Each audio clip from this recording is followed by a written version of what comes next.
Voilà, les infos n'attendent jamais. Donc, on va commencer avec... D'ailleurs, tout de suite. Bonjour Léa, et c'est parti.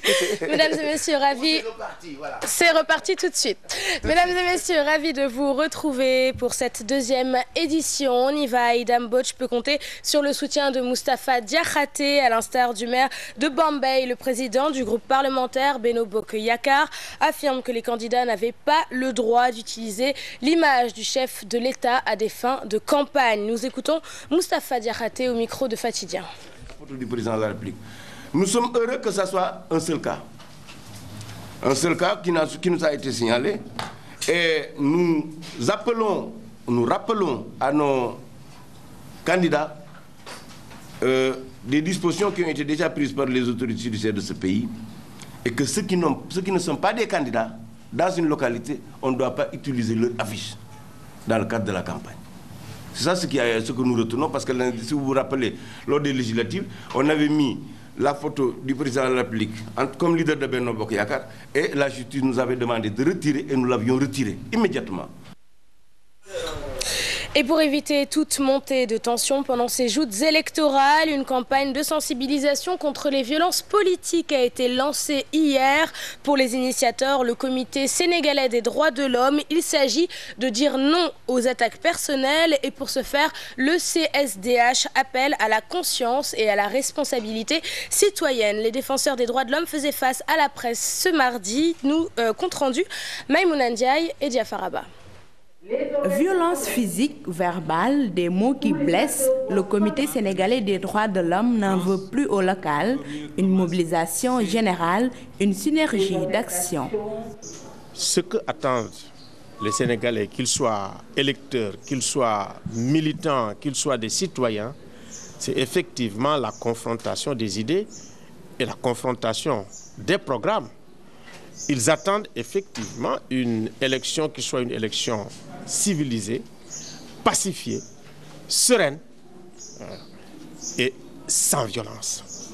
Partout, effectivement, où nous sentons qu'il va y avoir la violence, on va y aller, on va interpeller les candidats. Un pacte d'engagement est également annoncé. Il faudrait qu'on interpelle les différents acteurs, et je pense que 2002 doit être encore fraîche dans les mémoires pour savoir que ce que nous vivons aujourd'hui, nous ne voulons pas le vivre davantage. Les religieux ne sont pas en reste, ils ont déjà formulé leurs recommandations. Digne et pacifique, de ne pas agresser les gens en parole, de ne pas détruire le bien d'autrui, de ne pas insulter, de ne pas saccager, car le pays nous appartient et il faut préserver nos acquis pour pouvoir avoir quelque chose. C'est dans ce sens qu'on se développe.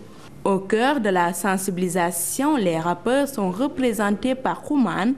L'artiste a fait une prestation pour dire stop aux violences politiques. Les militants s'affrontent, la violence fait des dégâts. Il y a des injures et des insanités dans la bouche des candidats. C'est en cacophonie que se termine tout leur débat. Leurs intérêts leur font oublier le vrai combat. Et cette violence dans l'arène politique au moment des élections, les journalistes la connaissent bien pour être souvent pris pour cible. Une situation que déplore le Synpics qui demande plus de vigilance aux reporters sur le terrain. Fatou Bintou Conté, Alioune Diagne.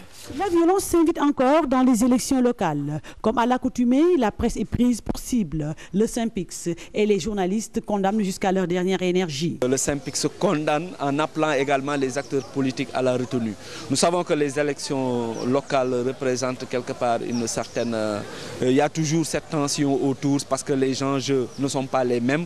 Et puis il y a cette violence qui s'installe au niveau local. Et malheureusement, souvent les journalistes sont pris pour cible. Qu'il existe la violence sur des gens, c'est parce qu'ils n'ont pas d'argument à faire valoir. Et nous sommes dans un pays démocratique qui s'essaie aux élections locales aujourd'hui. Et j'estime que les journalistes doivent refuser qu'on exerce de la violence sur eux. D'ailleurs, le syndicat des journalistes se constitue partie civile dans l'attaque des 3 journalistes de Joko FM qui suivaient la caravane organisée par le maire sortant de Rufisque. Le Synpics s'est constitué partie civile à propos de nos confrères qui ont été violentés à Rufisque et nous allons poursuivre cette affaire-là jusqu'au bout parce qu'on a senti que les journalistes étaient pris pour cible depuis quelque temps. Les journalistes appellent leurs confrères à plus de vigilance. La sécurité, c'est d'abord quoi? C'est se faire identifier sur le champ politique.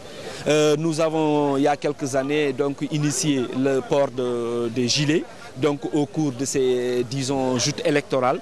Donc nous rappelons les journalistes la nécessité quand même de porter ces gilets. Les mesures qu'il faut prendre d'abord, c'est de briefer les journalistes sur le terrain, qu'ils puissent, avant d'aller sur le terrain, savoir ce qu'ils doivent faire, de leur recommander d'être à équidistance avec toutes les chapelles politiques, donner la parole à tout le monde, s'ils peuvent le faire, d'équilibrer l'information qu'ils donnent et de dire ce qu'ils voient sur le terrain. Au Sénégal, l'élection rime avec violence, une situation qui finit toujours par décourager pas mal d'électeurs. Montrez l'image. Nouvel attentat sanglant au Nigeria, c'est l'actualité internationale. Dans le nord du pays, un centre de visionnage des matchs de la Coupe du Monde de football a été visé mardi au moment où commençait la retransmission du match opposant le Brésil au Mexique. Au moins 21 personnes ont été tuées. Dans de nombreuses vidéos, le chef de Boko Haram a décrit le football et la musique comme des perversions venues d'Occident dans le but de dévier les musulmans de la religion. Voilà, c'est ce qui clôt cette deuxième édition. Merci de l'avoir suivi. Je vous laisse en charmante compagnie et vous dis à tout à l'heure pour le journal de 20h. On te retrouve tout à l'heure. Ils étaient en train de faire des trucs de fou sur le plateau. Bon, mais... Merci Madame Sarr, bonne journée. Merci Boubou Ndour, merci. Hein. C'est voilà. Pas grave, je vous pardonne. C'est le journal, ou c'était le journal. Mais merci, on te retrouve à 20h. Merci beaucoup Léa. Merci Léa. À tout à l'heure Léa. À tout à l'heure Léa. À tout à l'heure Léa. À tout à l'heure. Yo Léa. À tout à l'heure. Oh Léa. À tout à l'heure. Oui Léa. À tout à l'heure. Léa. À tout à l'heure. Yo Léa. À tout à l'heure. Oh Léa. À tout à l'heure. Yo Léa. À tout à l'heure. Léa. Léa. À tout à l'heure. Léa. À tout à l'heure. Léa.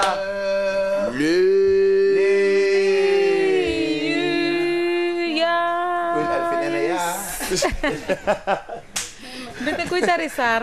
Nee na yaa. yaa. À tout à l'heure les.